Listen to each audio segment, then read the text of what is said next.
Hey, gun people! That's a pretty good little incident here. A lot of lessons here. Get on the grill! Get on the grill! So let's kind of we're going to take this back to where all this started.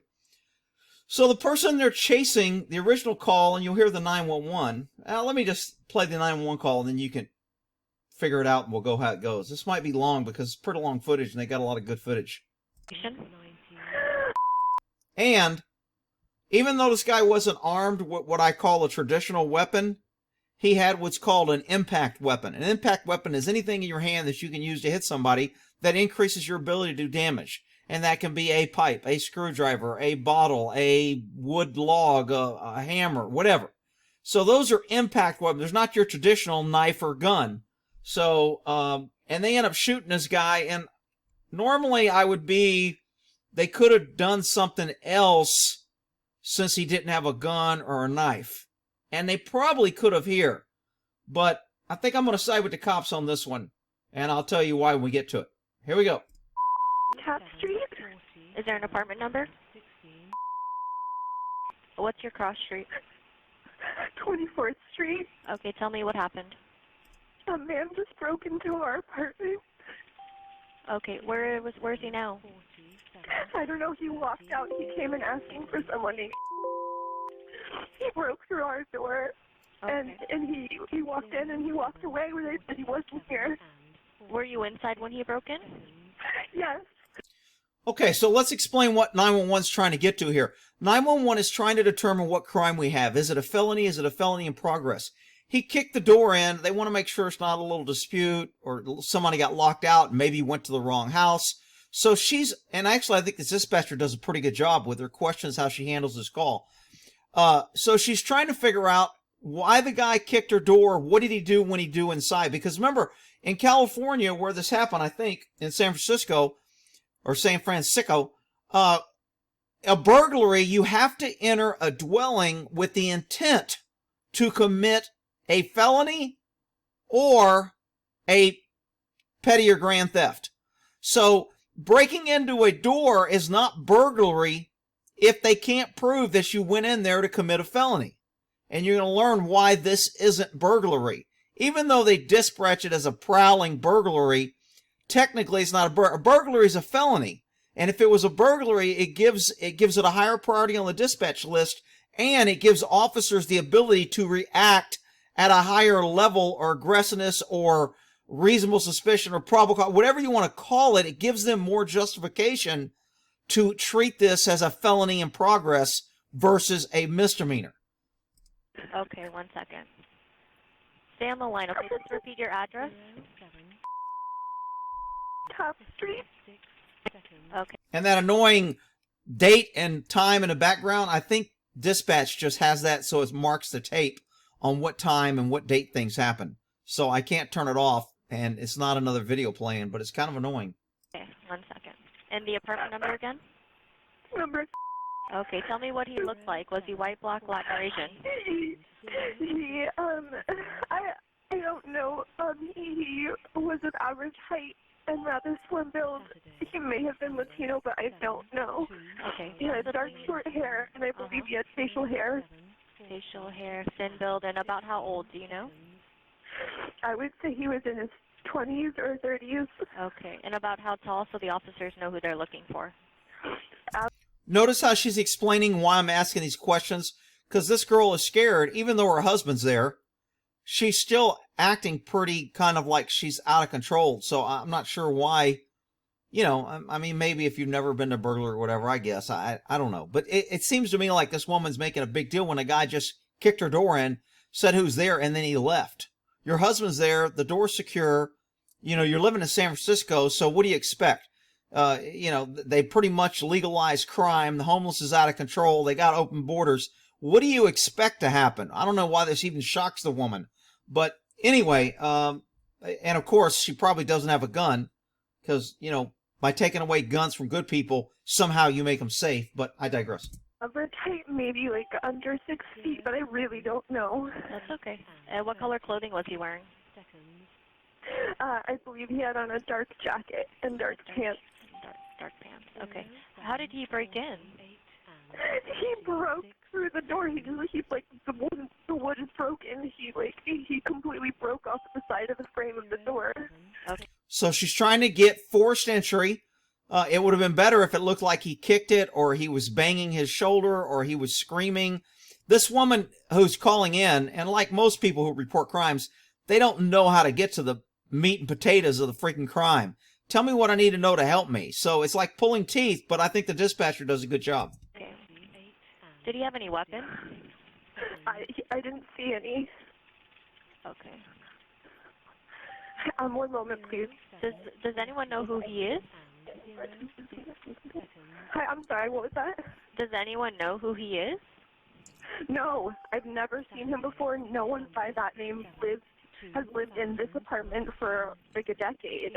I mean, in my building, we've lived here for 8 years, and before that, it was a woman who lived here.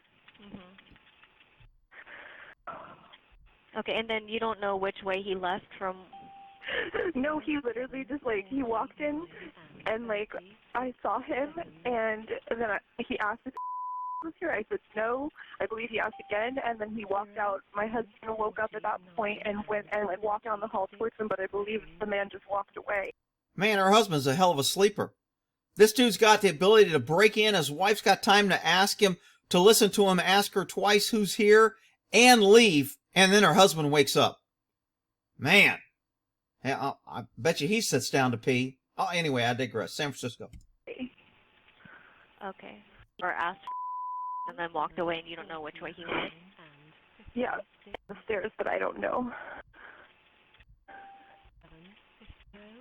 Okay. You don't know how he got there, right? On foot or in a car? No idea. Yeah, we're on the... And I just literally heard, what sounded like an explosion, like a miniature explosion. Miniature explosion. Husband's still sleeping. I thought maybe the wind broke in a window or something. Okay. A miniature explosion. I thought the wind broke a window. That is living in Sheepsville. The last thing I think when I hear something explode is the wind broke my window. But then again, whatever. Frame of reference, I guess. I'm just paranoid. And then he broke into your actual apartment, right? Not the apartment. Yeah, my unit, my building. Okay. Yeah, yeah. The officers are already on their way. What's your phone number? Here you go. Did he steal anything? No, he just walked in, asked for him, and walked out. Remember, she's trying to get, did he commit a theft inside the apartment or any crime so we can make this a burglary? And it's not happening. Okay. All right, the officers are on their way. Just give us a call back if you see him again or if he returns so we can let them know. Our buzzer system doesn't work on the phone number. You want me to stay on the line with you, or you're okay? I'm okay. My husband is here, but we just have a little baby, and that really scares me. Yeah, I know. Why are you crying to dispatcher? Why aren't you crying to your husband? Well, never mind. I digress. Let's go.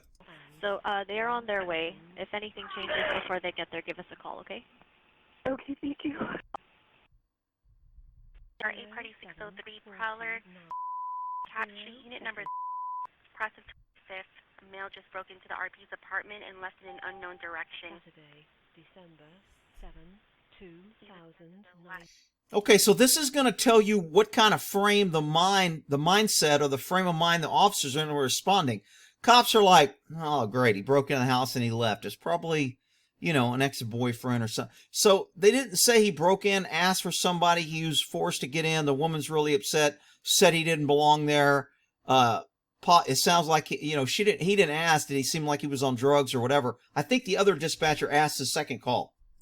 Male, possibly 20s to 30s, under 6 feet, thin build, dark, short hair, with facial hair, wearing a dark jacket and dark pants. 7-4. Cross of 24th and 25th into the RP's apartment direction, was inside. He's probably a Latin male, 20 to 30 years old, under 6 feet, thin build, dark short hair, has facial hair, wearing a dark jacket and dark pants. Saturday, Oh, hey, there's a guy that's breaking into cars on the street. And location? What's the location? 25th and Cap. For some reason, dispatchers are asking location even though it prints up. Maybe they're required to confirm it because they've had a problem or it doesn't give the exact, or they want to make sure maybe the person isn't using a phone and is somewhere. I mean, I don't get it, but they always have them confirm the address. They should know when they get a 911 call from the same area that they just got a previous call. We call that a clue. And I know dispatchers aren't law enforcement, but most cops would pick that up as a clue. We just had a call of somebody here, of somebody breaking in, and now we have a second call within minutes of somebody breaking into cars right outside the location of the exact two officers that are on the call where the guy was breaking into the door. I mean, I realize it's tough to connect some dots, but it seems like it takes a while for this guy to connect this. There's 2 cop cars already outside, and he tried to get inside of those cars, too. Okay, and so it's happening right now? Yes. And what race is he? White, black, Asian, Hispanic? He's Hispanic with a black leather coat on. About how old? Probably 35. Now, I want you to listen to this woman's voice on the phone. She says he was aggressive. He was either mentally ill or on drugs, and he was really aggressive when she walked by. And he asked her where the cops were. But her voice on the phone is just like, yeah, you know, I'm making myself a Pop-Tart and a bowl of oatmeal here, and let me just tell you what just happened. No big deal. San Francisco, another day. Any weapons? He has a black baseball cap on. Okay, any weapons on him? I don't know. He is hitting. I'm not sure. He's hitting. That would have been a good time to say, what was he hitting and what was he using to hit? His fist or something in his hand? Civilians don't understand, and I say civilians, I know some people take offense to that, but people who aren't in law enforcement don't understand what a weapon is. When we ask a weapon, that means anything that can be used to stab or hurt or fight or kick or hit somebody. So she doesn't know that. She's like, yeah, he was hitting. What was he hitting? Was he hitting it with his fist or was he kicking it? Did he have a pipe? Did he have a bottle? What did he have? In a minute, he gets it out of her. Do you know this person? No, I was walking outside to my car, and I'm just at a friend's house. And which way did he go? He's headed towards, which way is that way? North. On North Cap? and Cap. Yeah. So towards on the Cap. 24th. He's walking towards 24th. That's towards 24th, right? Yes. This woman don't even know what street she lives by. Okay. And you say the police is out there? Are they There's looking 2 for him? cop cars. Or... No, there's 2 cop cars on the street already. And I happen to be walking on the street with them, and there's no one inside of the cars. Like, the cops are on the call, probably. And he tried to get inside the car? What And was that? he tried to get inside the car? He's trying to break the windows of a truck, and he was just walking down the street trying to get inside. He was messing with property as well, and he tried to get inside of the cop car too. Okay. And how did he try to break the window? Just with his fist? I think it's his fist, the way it sounds. Yeah, and then there's a bar in it. I guess he has a bar. Oh, well, that makes sense because he was messing with an iron gate. And I guess he broke a bar off of it. So he's got part of a fence in his hand, an iron bar that he's breaking into the car, and earlier they asked, did he have any weapons? No. You see how sometimes dealing with people, and I know people are going to be like, Rick, you just think you know everything, and not everybody.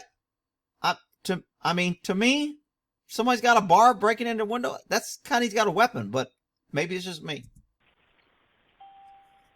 Okay. I think that's why the police is there. They might be looking for him. Holy shit, a light bulb just went on there. Same address, out front, 2 units. You have them signed off looking for a guy being aggressive, breaking into doors, and the light just went on. Jesus Christ, give that guy a participation donut. I don't know. I don't know. There's no one in the cop cars, though. Right, yeah, they went to a building there. And they might be looking for that guy. Well, he walked past the cars and said, where are the cops? Okay. He tried to get inside the vehicle, and Was he short? I don't think he's that short. He's probably like 5'8", 5'9". This is why you don't, when you're getting descriptions, you don't use short or tall. If you're talking to a kid, sometimes you need to give them a frame of reference, and then you go short or tall. If they say tall, then you narrow down, what do they mean tall? Do you think I'm tall, or do you think I'm short? No, you're tall. So was he taller than me or shorter than me? And that's kind of what he's doing here, instead of saying, do you know how tall he was? But he's pretty aggressive. Okay. I don't think he's... He might be on drugs or... He's kind of suggesting that he might be on drugs instead of asking, which is not a good investigative technique. That would be called leading. That would be if a cop was interviewing somebody that way and you gave them the idea and they agreed. It's not as strong as if you said, do you think he was mentally ill or using drugs? Or was he showing signs of being under the influence? Those are more direct questions. Do you get a direct answer instead of, oh, it appears he was on drugs? That's not a good answer. Look like he was on drugs or some sort of... his mannerisms look like he's on drugs, but he is quite clean cut, so I don't know. That's a pretty good answer by her. She connected that he was clean cut and didn't look like a druggie and one of the normal homeless people that normally do this every day. Or having some sort of mental issues? I would think so, describing his behavior. Right. Okay, I'll let them... The caller is like, damn, dude, you're working freaking dispatch and you're asking me if you got mental health? I mean, do normal people run around breaking into windows and tearing up shit? No, we'll get somebody out there as soon as we can.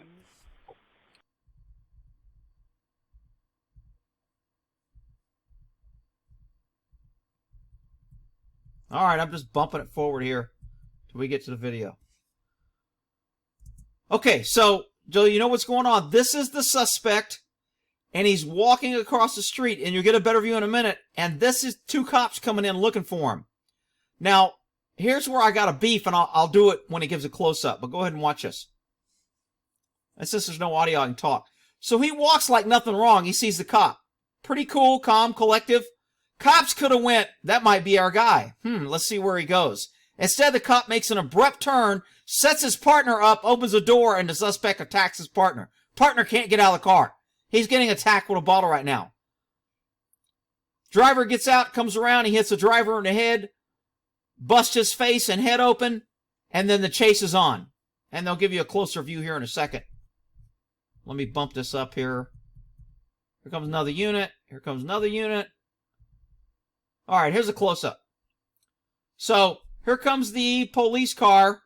Johnny on the spot, reaching for his chocolate-covered donut with sprinkles, not paying attention.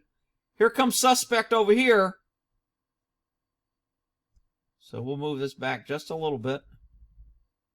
Oh. Wrong signal controls.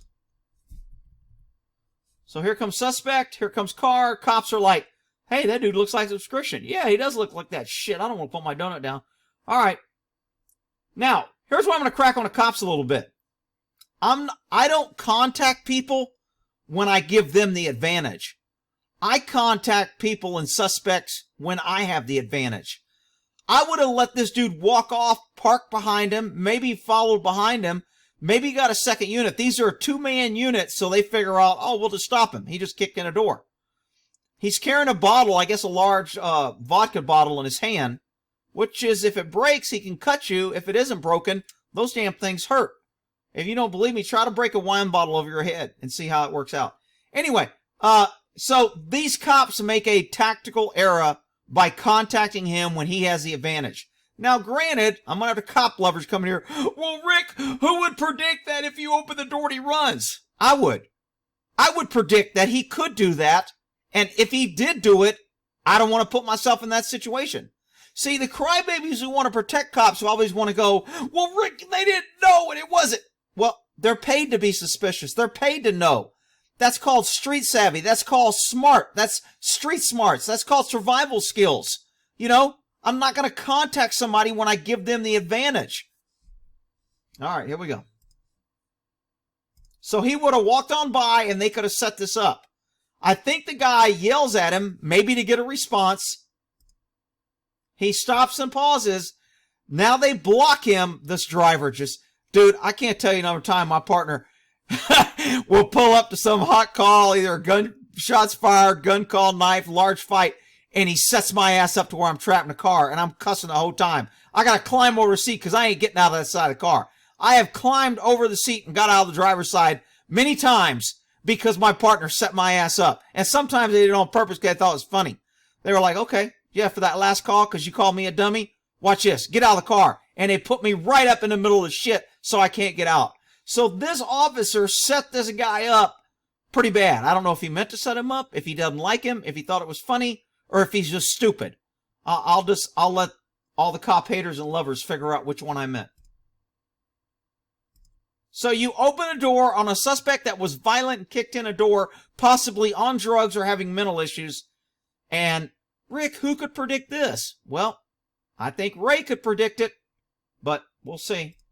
Gets in there, boom, boom, boom. So this guy has to lay down on the console, and he's using his feet to kick this guy off. So, because he's stuck. I mean, he's screwed. He can't pull out his baton. He can't get to his bat belt. He'd probably get his gun out, but you can't really shoot a guy because he just runs in. Now, he's armed with a bottle. Legally, could he shoot him? Yes. Can a bottle do serious bodily injury? Sure. Is deadly force authorized? Legally, yes. For cops, absolutely they would have been okay with it. So the cop used good restraint for not shooting him here. He doesn't use good restraint later when he just pops around in him. So, driver gets out of the door. Oh, shit. My partner's getting his ass whipped because of the way I parked. Maybe I'll get out and run around the car and help him. Well, when he comes around, because he's coming around a blind side now, not only did he set up his partner, he has to run around a car blindsided. This dude hits him right in the head with a freaking bottle in the back of the head and in the face. And you'll see him bleeding later.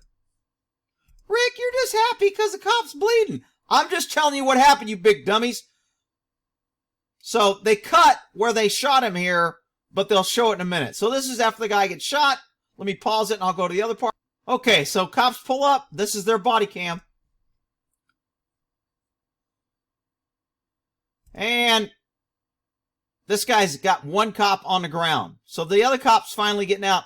This is the cop that got attacked in the chair. This is the driver. And he takes the driver down. Now remember, this cop got hit in the head and in the face. And I think he gets stitches. So he's on top of him. Man, he's wailing with this dude. And this is a bottle. This guy got his baton out. So this is what in cop calls, we don't meet force with equal force. Cops, and I'm just telling you the way the law is. You don't come here talking about I'm cop-splaining and taking the cop side. Law enforcement is deemed not the aggressor. They're the peace officer. They're there to help. They were dispatched. They're covered by immunity. They got government power. So they are not required to meet force with equal force. If you bring a gun, I bring a gun or a bigger gun or a rifle or whatever. If you bring a bottle or a hitting instrument, I go to gun. I don't go to baton. This officer went to baton with a bottle. They're both impact weapons. They're both equal force. The cop is allowed to go to greater force, especially since he's been hit in the head and face. Cop falls. I don't know if he falls because he got hit in the face or if he lost his balance or whatever. Drops baton. Again, this is what I call government rolling up to a scene to save you, and they always arm the citizens. If you need a gun, call the cops. They'll bring guns. Probably one of them will drop it or you can take it later. So now the chase is on and the cop's running.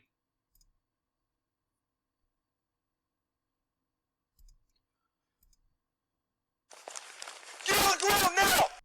Okay, so he's got him at gunpoint. He's already hit the cop and he's hit him. Can he shoot him? I think legally, absolutely. This cop doesn't want to shoot him. After the incident, he ends up crying because he's really upset that he had to shoot somebody who didn't want to shoot him. I don't think the guy dies, but he doesn't know that. He just knows he fired a lot of rounds at him. He thinks he killed him. So he does not want to shoot this guy, and he shows good restraint here. So I'll give him props for that. Get on the ground! Get on the ground! Get on the ground! Guy still runs away. That's probably a good thing because both these guys have been injured and hit. Now, I don't know why this cop switches the gun to this hand and he's holding in his other hand later, and I think he switches Get on back. the ground!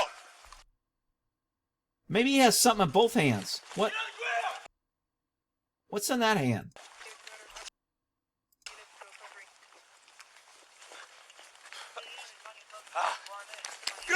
Oh, maybe that's pepper spray. I think I saw a little bit of pepper spray in his hand when he came up. Did y'all see that? That's what it is. He's got pepper spray. So he's trying to go to pepper spray with his gun in his other hand. Is that a good technique? Well, if this is his offhand and he's left-handed, I don't have a problem with it. If this is his strong hand and he's got this and has to put his gun in his hand, then I would have a problem with it. And I'm not going to have a problem with it like I'm super special and I never make a mistake. I got a problem with it tactically and training-wise. You shouldn't have things in your gun hand except your gun. That should be SOP for anybody.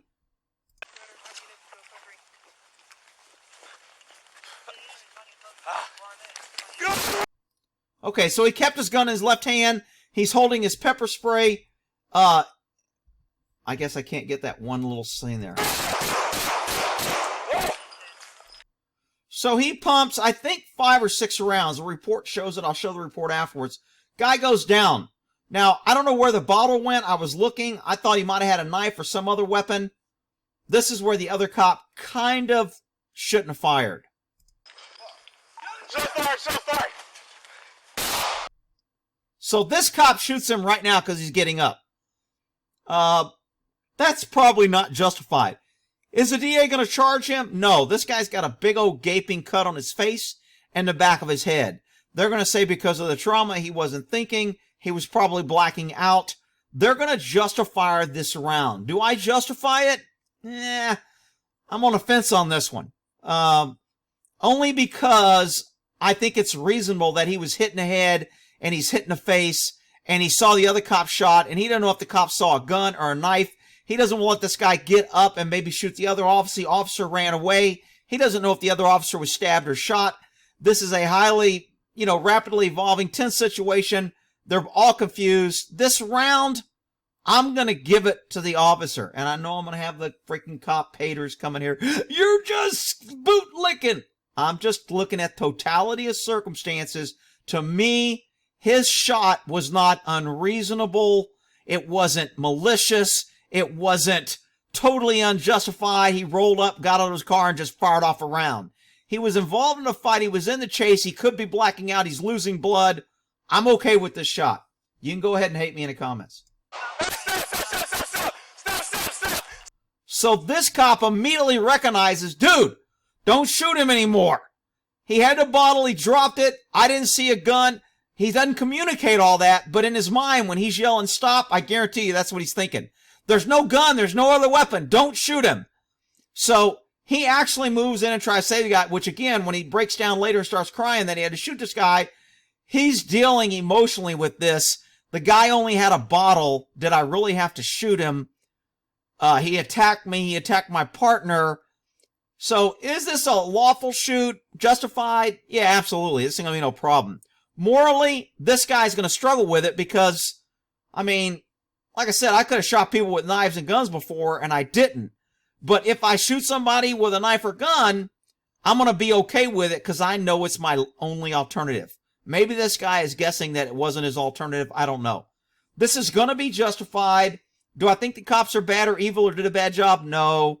Do I think he should have shot him? If I'm butts and coconuts, he was in a fight. He saw his partner bleeding. The guy was going to rush him. He was probably getting tired. Does that justify a shooting? The guy was armed with a bottle that he's already used as a weapon, and he's caused head injuries to his partner and swung and maybe hit him. So, again, I'm okay with the shooting, people. I know I'm going to get hate. Stop!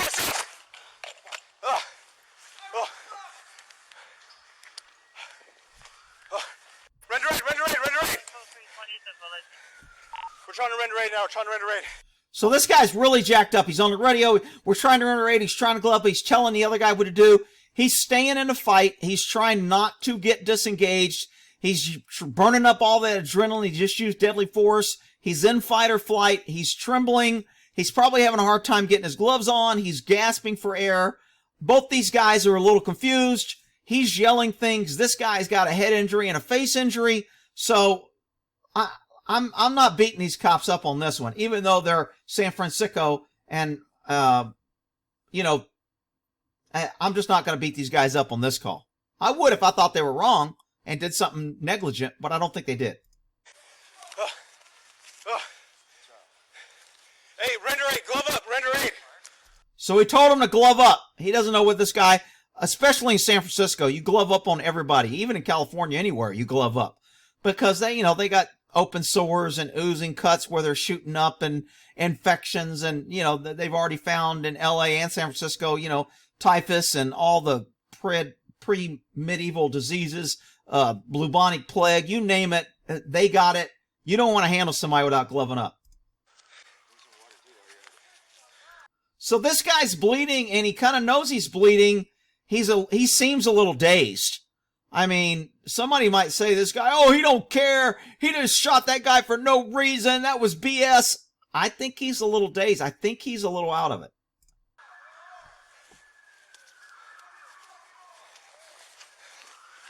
Notice how long it took him to get his gloves on, because I think he's shaking and he's losing. You lose fine motor skills. You lose dexterity. You lose the ability to manipulate your fingers to do fine motor skills. I know we're going to get the idiots here. What about pulling the trigger? What about changing the mag? What about whatever? Go argue with somebody who wants to argue. I'm giving you my opinion. What's your 20? Hey, put on the 20. Put on the 20.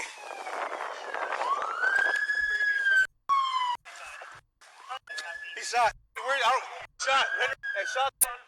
Get 408. Oh, dude. Render.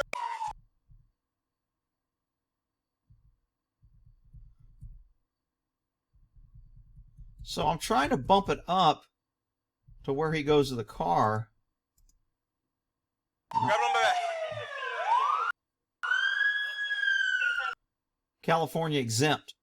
All you pesky taxpayers that are paying, I think I paid $450 or $475 a year to register my truck. So all you pesky citizens paying for all this government to protect and serve the shit out of you, government doesn't pay registration on their cars. It's free for them. But Rick, that's not fair. They drive on the road and they pollute and they drive it. Yeah, okay, I know it's not fair. But wake up, freaking idiots. God damn it, man. So he's going through shit. He's realizing somebody needs to grab this guy and go, dude, it's over. Take a breath. Just breathe. Don't say anything. Breathe. Let's go for a walk. And I mean, I've done this on a couple times when we've chased somebody and somebody's crashed and somebody got hurt. And I'm like, God damn, man, what the hell? Shit. I didn't want, and when you're dealing with injuries and people getting hurt and you're like second guessing, damn, did this really need to happen? Is this my fault? Did I cause this? There's a lot of internal conflict that goes on these calls like this. I didn't want to fucking do that.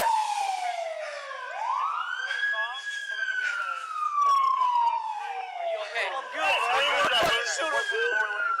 want to fucking do that, dude. It's okay. I didn't want to fucking do that. I know you did it. I know you did it. I know you did it. I know you did it. I know you did it. Fucking do that, man. I know you did. I know you did it. It's okay. It's okay. So these guys are kind of like, dude, we made it. We survived. So this guy still seems a little dazed to me. People are going to maybe read this as he doesn't care and it's not a big deal. I think he's a little dazed. I'm gonna go render some aid, okay? I'm gonna go render some aid. Stay with him. Stay with him. I got him. Fuck, man! He took his gloves off, right? Not to get blood on his hand. He balled it up, put it in the other one. Remember I showed you knuckleheads that? If y'all remember. You don't pay attention to my damn video. Can't even like a damn video. Never mind.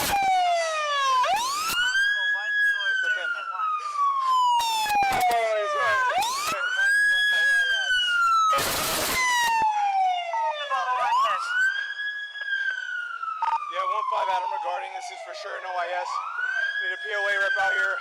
David 2. POA rep, he hasn't lost sight of that I was just in a shooting and I want representation because I know there's some left-wing freaking DA that's going to try and fry me or say it was my fault. So not only, and that's what people need to realize, even if you're a civilian carry, when the shooting's over, that's just one battle you survived. The next battle is the criminal, and then the next battle is the civil. 100, Dave 100, we're at 23rd and Mission.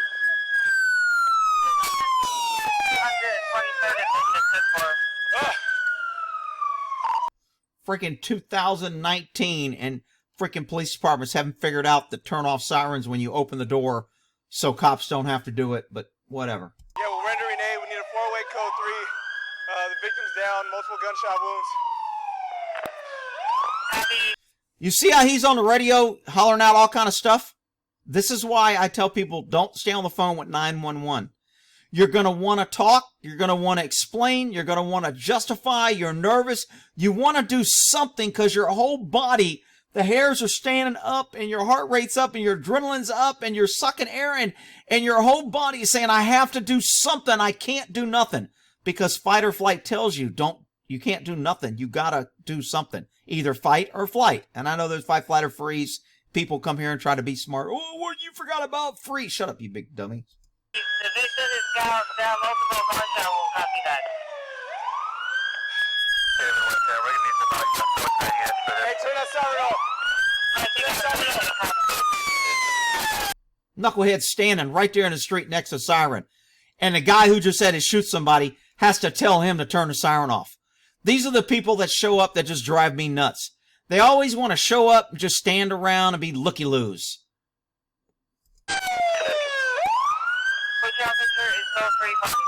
They got up crime scene tape fast. That whole area is taped off. 74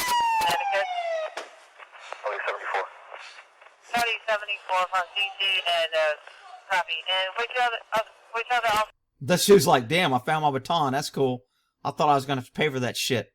There'll be some lieutenant or captain writing him up for a policy violation for not securing his baton.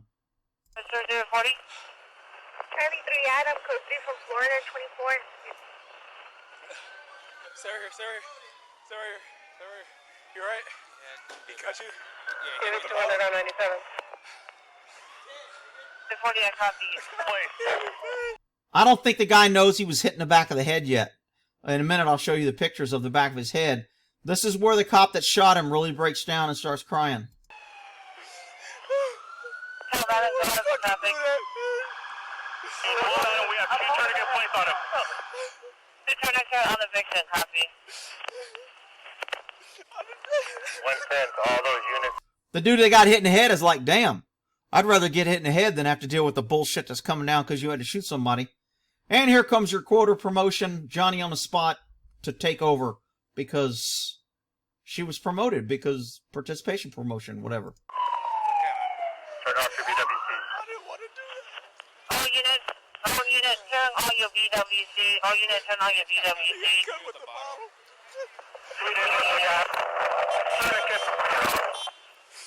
Multiple unit on the air. I tried to pepper spray everything for me. So he's trying to justify, I was trying to pepper spray, but he came at, right now, he's thinking, shit, the guy wasn't armed with nothing but a bottle.